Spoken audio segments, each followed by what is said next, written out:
Uma boa tarde para você, Moreira Lopes. Boa tarde a vocês que nos acompanham através da rede social e também a você, ouvinte da Rádio Manhuaçu AM 710. Falamos ao vivo da 6ª Delegacia Regional de Polícia Civil de Manhuaçu com mais uma edição do Ronda 710 Moreira. Hoje vamos abordar a importância do Estatuto da Criança e do Adolescente, o ECA, que na última quinta-feira completou 33 anos de implantação no país. Para falar sobre a importância dessa lei, nós conversamos com a delegada de Polícia Civil de Manhuaçu, doutora Adline Ribeiro. Doutora Adline, obrigado mais uma vez pela participação da senhora aqui no Ronda. É sempre um prazer recebê-la. Boa tarde, Danilo, para você. Boa tarde a todos novamente aí, né, que estão nos assistindo, nos ouvindo. E para você também, Moreira, uma boa tarde aí. Correto, doutora. O Estatuto da Criança e do Adolescente, ele passou a ser visto como um direito à vida, à saúde, à educação, ao convívio saudável com a família e a sociedade. Por que, doutora, o Estatuto da Criança ele é tão importante e o que ele trouxe de novo para a proteção e garantia de crianças e adolescentes? Isso aí, Danilo, como você bem disse, né, o Estatuto da Criança e do Adolescente completou aí 33 anos na semana passada. E antes dele, Danilo, o que que é que existia aí, né, para proteger a criança e o adolescente? Existia um código aí que, na verdade, era uma cartilha punitiva para menores infratores, chamada Código de Menores. Só que ele não trazia ali de maneira delimitada, de maneira clara, vamos dizer assim, era de uma maneira muito subjetiva, inclusive, que ele trazia os direitos das crianças e dos adolescentes. E aí, em 1990, nasceu o ECA, que aí sim ele trouxe de uma maneira mais clara quais eram os direitos e deveres das crianças e adolescentes. Além disso, Danilo, ele trouxe o quê? Ele trouxe algumas conquistas, alguns avanços que esse tal Código de Menores não trazia, né? E isso aconteceu, é bom a gente frisar aqui, depois de quê, Danilo? De muitas lutas e reivindicações, né? Como sempre, para a gente conquistar algo, a gente tem que lutar e reivindicar por ele. E ele trouxe alguns avanços. Quais foram eles que a gente pode citar aqui? Alguns, tá, Danilo? Que se a gente for citar tudo que tem no ECA, a gente vai ficar aqui em horas de entrevista. Ele trouxe aí o acesso, o aumento do acesso à educação, né? Crianças estavam muito fora da escola e passaram a frequentar mais as escolas. Ele trouxe uma redução do trabalho infantil, foi algo também, uma inovação que o ECA trouxe, né, que as crianças estavam trabalhando muito de maneira infantil e tinha isso como algo normal, como algo natural, o que não era legal. Ele trouxe a implementação efetiva dos conselhos tutelares. Hoje em dia a gente pode ver que cada cantinho aqui da nossa região, cada cidade, nós temos a sede do conselho tutelar muito ativo, a propósito, e trouxe a extinção desse Código de Menores. Então, nasceu aí o ECA e se extinguiu o Código de Menores. Doutora, a ideia de que o Estatuto da Criança e do Adolescente é uma das mais avançadas legislação do mundo corresponde à realidade e por quê? Isso, Danilo, na verdade o ECA é conhecido aí, né, de maneira internacional e avaliado aí como um dos melhores conjuntos de normas do mundo. Isso por quê, Danilo? Porque ele acolhe criança e adolescente e se preocupa com essa necessidade, esse cuidado que a criança e adolescente tem que ter. Isso por quê? Porque as pessoas, né, nessa fase aí, crianças, adolescentes, elas estão em pleno desenvolvimento, seja psíquico, emocional, moral, físico, e é nesse momento que a gente tem que trabalhar e cuidar para que sejam indivíduos melhores no futuro.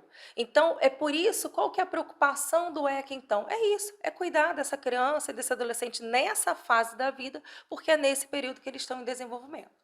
Doutora, quais são os pontos do Estatuto que não têm sido cumpridos e por que também? Então, Danilo, na verdade, né, a gente pode dar algum exemplo aí. Acesso à educação, acesso à saúde. É garantido, é constituído e tal. Ótimo. Só que tem muitas pessoas que não têm esse acesso. Temos aí moradores de rua, têm acesso à escola, têm acesso, né, a um acompanhamento de saúde aí? Não tem. Então, o que está faltando aí? É a implementação das políticas públicas para que essas regras, essas normas, esses direitos, esses deveres que estão ali no ECA, eles sejam efetivamente cumpridos. Correto. Um dos maiores mitos que envolve o Estatuto, doutora, é a ideia de que ele é feito para proteger o menor de idade infrator?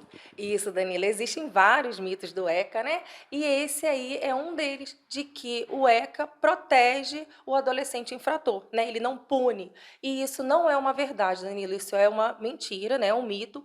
Por quê? Porque o ECA, ele estabelece, ele traz aí diversas medidas socioeducativas que são aplicadas aos adolescentes infratores, que vão desde uma simples advertência até uma internação. Existem centros, né, socioeducativos aqui em Minas, por exemplo, em que os adolescentes da nossa região que cometem determinados, né, fatos análogos a crime vão para lá e ficam lá durante anos, inclusive. Então, por isso que é um mito.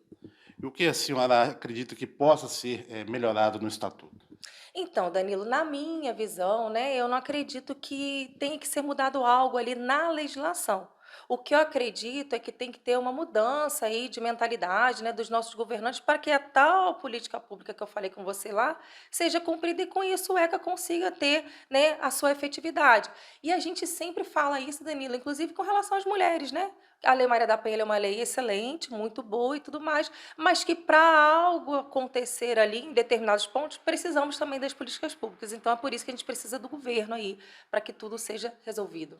Ou seja, falta uma complementação da lei. Ela está em vigor, mas falta ainda ajustes, por parte das autoridades para que essas leis sejam efetivadas e cumpridas. Exatamente, Danilo. A gente pode dar um exemplo aí, que, por exemplo, existem aí os centros socioeducativos, que estão bem sucateados, que não dão aqui aquela estrutura que aquele adolescente precisa para sair de lá um ser humano melhor, vamos dizer assim.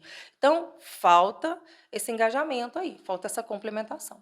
Correto, doutor. O necessário é que se entenda a urgência de atender os direitos das crianças e adolescentes, escola de qualidade, desde a educação infantil, alimentação adequada, possibilidade de profissionalização, entre outras necessidades. Então, Danilo, eu estava avaliando essa situação e percebi o seguinte, que o Estatuto da Criança e do Adolescente, ele é meio que dividido, vamos dizer assim, em duas partes. Uma que trata aí da proteção, do desenvolvimento de tudo isso que você acabou de falar aí, e outra que fala aí das penalidades para os menores, que os menores infratores, eles cometem.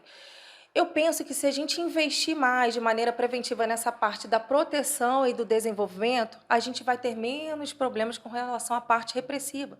Então, a gente precisa continuar, né, entendendo, se conscientizando, todos nós, né, inclusive eu, né, de que a gente precisa agir de maneira preventiva nessa proteção e nesse desenvolvimento para que a gente não precise gastar muita energia depois que o leite já está derramado. Então, essa é a minha ideia com relação a isso aí. E, principalmente, com relação ao tráfico de drogas, a gente percebe aqui em Manhuaçu, doutora, crianças e adolescentes cada vez mais cedo envolvidos com a traficância de drogas, com a criminalidade. Como a senhora falou, de certa forma, fazer algo antes para que não aconteça o pior depois é sempre importante. Exatamente, Danilo. Eu penso que a gente agir preventivamente é melhor. Igual quando a gente dá entrevistas e mais entrevistas aqui da Lei Maria da Penha. É importante que as pessoas tenham conhecimento da norma, tenham conhecimento da lei, para que elas não pratiquem aquela transgressão ali e não sejam punidas por aquilo. E é da mesma forma assim, né? Agora a gente entende, né, Danilo, que tem a questão estrutural, financeira, familiar, existem inúmeras situações envolvidas e desafios a serem enfrentados aí para que a gente consiga realmente conscientizar essa criança e adolescente que traficar não é algo legal.